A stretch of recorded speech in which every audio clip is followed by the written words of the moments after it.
It's Bourbon Night. Hello, I'm Chad. I'm Sarah. Sarah, we have something in a box. We like when we have things in boxes. It's Knob Creek 15 year.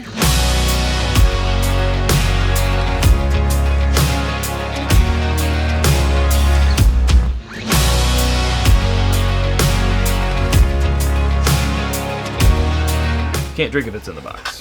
No, so we gotta check it out. So look, we feel like we may have been on a little bit of a Jim Beam kick here. We did that. Not intentionally. Not intentionally. We did that box, and then they just happened to have some value things, so it was in our value fly fight. But this decision was up to our patrons. We tossed up a poll. What would you like to see uncorked next? Sure, and this is what got the majority of the vote, and I mean, we gotta give the people what they want. The good news is that poll also told us what to do for our next uncorking. That's right. Oh, my least favorite part. See, that's why I hate it. I went the wrong way. You went the wrong way? They should have it, and this is... What do you have going on? The stickiness on the back. That's how it sticks to the box. But then it's really hard to get this part out, for me anyways. We'll see. Pause for cork pop. Okay. Keep pausing for cork pop. There we go. That wasn't so bad. Yeah, 15 years, 100 proof. $99. $99. This has me scratching my head like, but why? I've also been very curious about this. I know people have been saying...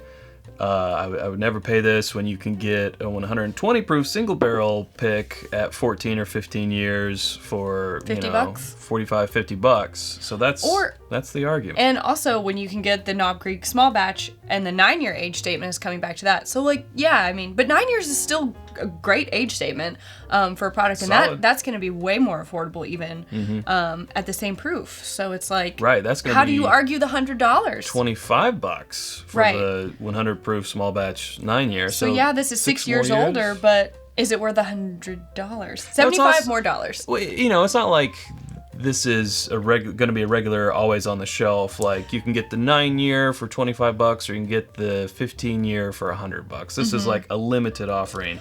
So with that in mind, you would like to think they picked, really cherry barrels, really something special to put in this, and maybe 100 proof. Maybe they tested it and like, you know what? I think this is working best at the 100 proof. Let's find out. Well, that's our job to find out, isn't it? Smells like Knob Creek. Hey, I gotta say, that's more, that's closer to a Booker's nose. Closer. In like that rich, smooth, peanut buttery, velvety nose. I do get the velvety caramel. Not in the proof nose. It's like a lilac or some type of like... See, I get like light brown sugar. Flowery thing is what I'm kind of picking up. Yeah, it's nice. It's a little more floral fruity than I normally get with Beam products, but I think it's got a nice balance on the nose. Yeah. Okay. It's good. It's good. It's good. I mean, it's good, but everything that we said before. But you know what I'm saying? Like, yes, this is good. It tastes good. It's as good as most Knob Creek, single barrel picks minus it's lower proof, and it's as, it's just solid. But like, again, that begs the question of the price point. And just because you slap limited on something, I just don't know that I feel that way. Like me personally, and I know that we beat this drum all the time, I would rather pay $20 less or $10 less, I guess, for some of you, and have a Booker's, which is going to be higher proof. It is not as old, so there's that. About half the age. About half the age, true. But you have so many options. Yeah, and like, that age has never been a sticking point for us. Right. In Booker's. For me, it's all about the taste. The finish, I mean, it did hang around for a good while, and it does go, I do like the finish a lot. It goes into like this, this dark nut. Big surprise, right? A dark peanut, or kind of almond, cashew. I'm trying to kind of drill down onto what the nuttiness is on this one, but it has sort of like a dry-ish finish. Yeah. Normally that's a killer for me. I'm actually liking this. Really? The finish. And I haven't had my second sip. The flavor's good up front. I think it hits a weird point towards the back, like 3/4, where it's like, not sure if I'm gonna fall off or not, and then it's like, no, I don't think I will. It's really nice and mellow up front though, smooth. I get a nice hug, a medium finish. I'd say. It's still going. You know, it's kind of delicate, which don't normally use when I'm talking about Beam.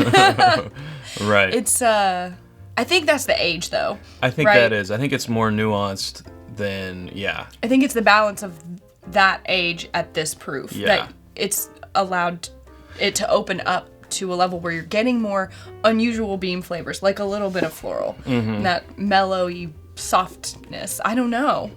Well, you know, and I don't get this anymore, but when I first nosed it, I kind of thought of the Booker's 30th. As far as like that silky peanut butter, I don't get it anymore, but... It does have a nutty quality, but I think, like you said, it's a little more subdued, more like a cashew or something lighter. That had 16-year in it. Mm-hmm. So I think what we're kind of picking up on is what happens with older Beam products.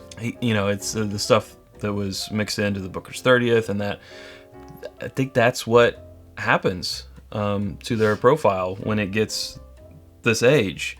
It is more nuanced and complex, but also at the same time, it kind of leaves you going, well, is this why I fell in love with Jim Beam products, with Knob Creek or with Booker's? No, because you're normally having like 7 years or less on Booker's. You're used to a 9-year on the Knob Creek. There's that 12-year out there now as well, but it's a departure. Sure. And I think it's going to take us a minute to kind of be like, are we liking that departure? I'm just trying to think about this as a bourbon and then other things in this category that are comparable. I don't know. I have to say, I'm having a hard time with it. Well, how about this? How about we take 10 minutes, we let it open up in the glass, and we revisit it here in a little bit. Fair enough. Okay. Well, while we wait, we want to tell you about our home on the internet. It is whiskyambitions.com. It's where you can get the new... As of this filming, it's new. New Drink More Bourbon t-shirt. We also have the Glencairns that we're using, the water glasses that we're drinking from. We have rocks glasses, challenge coins, and more always coming soon. That's whiskyambitions.com. You can become a patron at patreon.com/itsbourbonnight, and for as little as $1, I mean, you got to vote on what this uncorking was going to be. We do polls all the time. We'll do, after the episode exclusive, another round with Chad and Sarah. And lots of other stuff. Yeah. All right, cool. We're going to, leave this here, let it open up, and we'll be back after this. And we're back. Yes. See, now I'm getting that... signature more... The book. Well, I was going to say the Booker's 30th, like that silky peanut buttery. Oh, nothing speaks to me like the Booker's 30th. Well, no, but it reminded me. Be still, my heart. It reminded me of it. Oh, I almost get like a creme brulee, like a custard. It's gotten sweeter. I said like the brown sugar, but like that brulee toasted. Yum. Toasted. I think the nose might be my favorite part of this, though. Oh, okay. Well, let's see what time's done to the taste. I think the 100 proof is just not doing it for me. Not that it's... Well, you don't know if it's the 100 proof or it's the 15-year. You're right. I don't know that. I think I can taste that richness and that potential that you get at, full proof or 120 with the... just close to full proof. Close to full proof with the single barrel selects. Right. That can also be 14, 15 years. And I have that in my head, and it's like I can tell that richness and creaminess is there, but it's hiding under the water that was added. And so for me, that's bothersome. I really wanted to like this for a couple reasons. One, I like Knob Creek, Same. I like the upper echelon of Beam products a lot. And I'd kind of heard some negatives about it out there. So I wanted to be like, you know what, actually... It feels good to love something new. It's like I got a new treat, yay. But... It's falling short for me. Yeah. We're not trying it side by side against anything right now. I just know from memory, our Knob Creek pick, which is 120, which is hard to compare 120 and 100, but it's like, why is this 100? Which was almost a 14-year. I know just from memory from the neck pour, I like that one better. And, that was like $50, right? Right. You're coming to Knob Creek because it's accessible from a availability standpoint. This being limited, maybe less so. But you're coming to it because it's accessible and maybe you're newer. and it's recognizable, right? So you're like, oh, it's a limited thing that I recognize, and it's 100 proof, but it's also $100. So my recommendation would be to just like maybe stick with that small batch 100 proof at the price point. Buy 4 bottles of the regular small batch. Right. But I think the other thing is, okay, maybe you're looking for that age statement.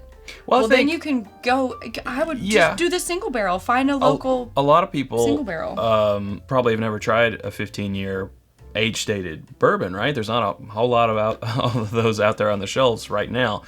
So if you really want to see what a 15-year is, or especially like what a 15-year age statement does to something that you're familiar with, okay, if you're curious, plop down the money. But otherwise, I would probably say stick with some picks and stick with the regular small batch. Yeah. You know, I wasn't too crazy about the 2001 Knob Creek. I don't know how this would compare, but... I did like the 25th. The 25th, which is actually at barrel proof. Right. 122, 123. That is. And it was like 120. I would easily pay 20 more bucks. The extra 20 bucks to go from this to that, because that is exceptional. Agreed. So I think you have options. You know, you're looking for that 100 proof beam product. Okay, just give regular small batch 9-year a shot. You're looking for, you know, the 15-year age statement. Go find yourself a barrel pick.